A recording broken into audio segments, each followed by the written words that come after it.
Dear students, welcome to all of you to today's class. First of all, a very good morning to all of you. But before starting the class, as usual, let's do Brahmanad.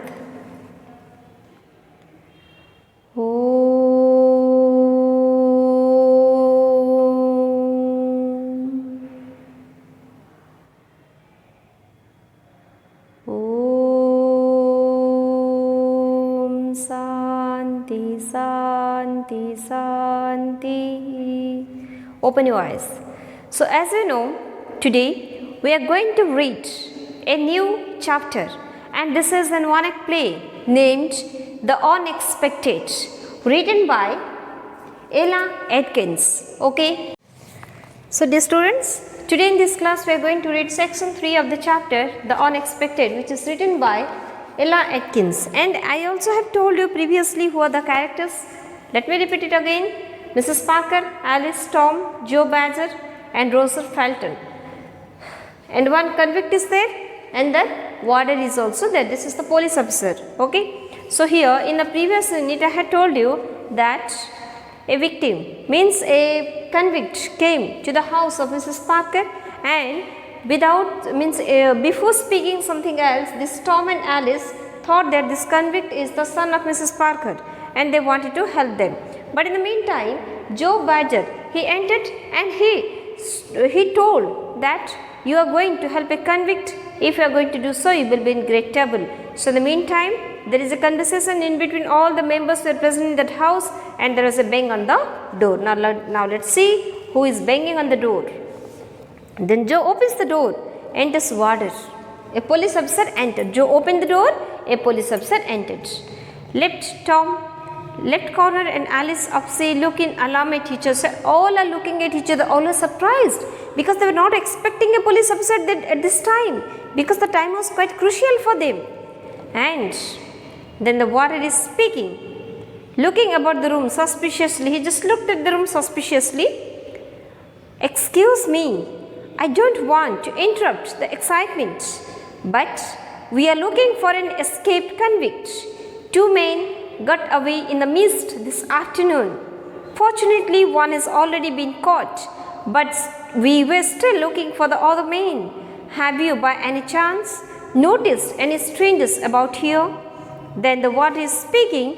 Excuse me, because I interrupt in this situation, but I have some information to pass you, that is, 2 convicts have escaped from the jail with the help of the mist. Means by taking the advantage of the mist, they run away from the place, and one convict is already arrested and another is at large. So have you seen it? If you have seen it, then just inform me who is speaking. The warder is speaking to all the, look, in this case, Mrs. Parker was present, Alice was present, Tom was present, Joe Badger was also present, one convict is also present. Only this person is missing. Rosa Felton is missing in that place. Means in that particular place this person is not available. Otherwise 1, 2, 3, 4 and 5. These all are there, and now the warder came. And so you need look no further. Pointing to convict. There be the man you have been searching for. Then Joe is pointing out to the convict. There is no need for you to search anymore. He is the man. He is the convict. Warder. I thought I recognized him. Then warder is speaking. Really? I thought I have recognized him. Mrs. Parker. No, it's all a mistake, I tell you. Then Mrs. Parker is speaking. No, it's a mistake, I tell you. Joe. I saw him sneak in. Sneak in means enter in. Means enter means to enter in a suspicious manner. As if to means by hiding people. Means you are entering into the house without the notice of people. That one is known as sneak in. About 10 minutes ago, and if you want proof, his prison clothes be in the next room. I was just going to fetch my uncle, the constable of the village, and these boys tried to stop me. They both set about me. That's why we are fighting when you came in. Then Joe is speaking. I was also searching the dress, but these 2 boys were stopping me. But in the meantime, when you came, there was a great fight in between us, and I was going to inform my uncle, who is the constable. But indeed, really, this is a smart bit of work, my lad. Your uncle should be proud of you. And he bringing out the handcuff and showing it towards the convict. Mrs. Parker, oh wait, please don't take him. So in the meantime, the warder is speaking to Joe that you will be awarded for this and your uncle must feel proud of you. Then Mrs. Parker was on the verge of crying and she was speaking, no, just don't do it. Convict, trying to console her, hush, it's no use, the game's up now. Then the convict is speaking, hush, it's no use, the game is up. Warder, handcuffing the convict, I will have to take you back at once. I'm sorry lady, but I'm afraid there's going to be trouble for you over this. Did you know that this man was a convict when he entered the house? Then warder is speaking, but do you know lady, this person was a convict when he entered the house and you have given shelter to a convict and now you are also going to be in trouble. Zoe promptly, of course I did. She had a sports car hidden in her seat, ready to get him away, and what's more, she must have had those clothes waiting for him. Then Joe is speaking, really? This lady is really a convict because she is helping the person and she is ready. A sports car is also ready and at the same time her bag means his bag. The convict's bag is also packed. Zoe. Tom to Joe, you rotten snake, wait till I get you outside tonight. Then Tom is speaking, you silly fellow, just wait, I will see you outside. Warden, sharply Tom, that's enough of that my lad, this boy is simply doing his duty. Just keep an eye on this fellow for a moment, I am going to have a look for those prison clothes. Then the warden is speaking, just don't talk like this, don't speak like this boy is very good and he is doing his duty, but you just have a look on this boy and I am going to see the prison garments. Mrs. Parker, but please, won't you just let me explain, you see. Then Mrs. Parker, but please listen to me. Then the warder entered into the room and Mrs. Parker also entered behind him. Tom, slowly approaching Joe, I am going to hit you so hard that you won't know what's happened until you wake up in the hospital next week. Tom is speaking to Joe, just wait. I am going to hit you so hard that you can't recognize yourself, but you will get yourself in the hospital the next week only. And Zoe, stop that. You dare not touch me. I will be doing my duty and if you are not careful, you will getting locked off yourself for this. Then Joe is speaking, just be careful, mind your work. And I am doing my duty. If you are not doing your duty sincerely, then you will be locked up once again. Alice, listen, you rotter. You are not doing your duty. You are standing an innocent man back to prison. That's what you are doing. But Alice is speaking, no. You are not doing your duty. You are just sending one innocent person back to prison. That's the work that you are doing. Then the warder entered and with the convict cloth was also there, a parcel was also there and Mrs. Parker was also there. Warder, you are quite right my lad. Here are the prison clothes and I have found this parcel of provisions which was evidently prepared for a long journey to Mrs. Parker. Then the warder is looking at Mrs. Parker, I really got the prison cloth and this parcel is also prepared for a long journey. I am sorry lady, but this is going to be very serious for you. You are obviously helping this man to escape and it's my duty to report the matter.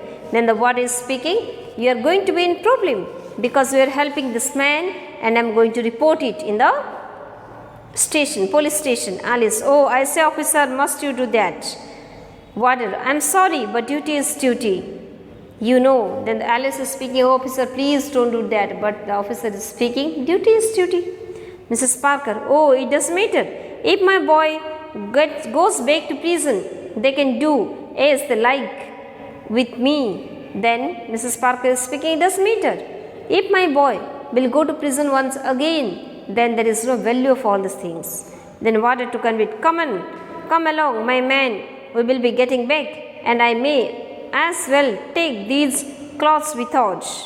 Oh, and by the way, I don't think it would be a bad idea if I took you back in that sports car the lady has outside. The car is an important piece of evidence and I don't want anyone to tamper with it. Okay, tamper means here interfere. Then the warder is speaking, come on man, I will take you with me and I also will take the parcel. At the same time, I also will take the sports car because that sports car is an important evidence in this situation. And I can put you in the prison for a long time. Who is speaking? This warder is speaking to this convict. Okay, one warder is present there and a convict is present there.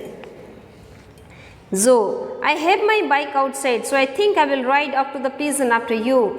Maybe I could see the governor and tell him just what happened this evening. Seeing as I want to get into the force, maybe, well, that what I mean is, it might help. Then Joe is speaking. I have my bike outside, so I also will come after you. And I will meet the governor because I also want to join the force and it will help me. Warder, it's a good idea, but I don't think you'd better ride tonight. Then Warder is speaking, it's a better idea, but I don't think that you should travel tonight. All the roads are guarded and you might have trouble to pass. Then he is speaking, the roads are guarded and you will face the problem to pass it. Of course, I could give you the password, but that's against the regulations. Then the warder is speaking, but I could give you the password, but it is against the law and order. It's against the regulations, so I can't give you. Joe proudly, that's be all right, officer. I already know the password, reasoned. So what is the password? The password is reasoned. Then Joe is speaking, of course, officer, but no problem. I know the password and the password is reasoned. It means here, listen. Joe is also giving the password to this man, to this warden, because he is a police officer. Is the word I believe warden is, that's right, but how did you know? Then Joe is speaking the password and the warden is also speaking to him is, of course, this is 100% correct, but how could you know? Joe, you forgot that my uncle be constable in the village. He told me the word. All that be against the regulations, you see, he knows it's safe with me. I am not the one to blab and his secret's out. And then Joe is speaking that my uncle is in the police department, he is the constable and he only gave me the password and he knows that I am not going to make the secret out and the password is quite secure with me. Who is speaking? Joe is speaking, warder, no my lad, I am sure of that. You have done me a very good turn this evening and someday I am sure you will be great man in the force yourself. Good night. So in the meantime, the warder is also leaving the place and speaking to Joe that you have done a very good favor to me this evening and I hope you will be a very good officer in the force. Understood it? So what is the theme here? I will teach you up to this much only. So what's the theme here? Here a warder enters into the room and he is talking to Joe and Joe also told him that the convict is in the house and the warder also arrested the convict and in the meantime while going he is getting the password. Means he is listening the password from Joe. He is not asking, he didn't ask. Joe himself told and in the meantime he is taking the partial means something, it might be a luggage and also taking the sports car so that according to the warden the sports car will be a good evidence against this lady, Mrs. Parker, and he also told that Mrs. Parker is going to be in great trouble. At the same time, Alice and Tom also might be victim of all these things. Understood? Read it. Any problem you have, you just ask me. Have a nice time.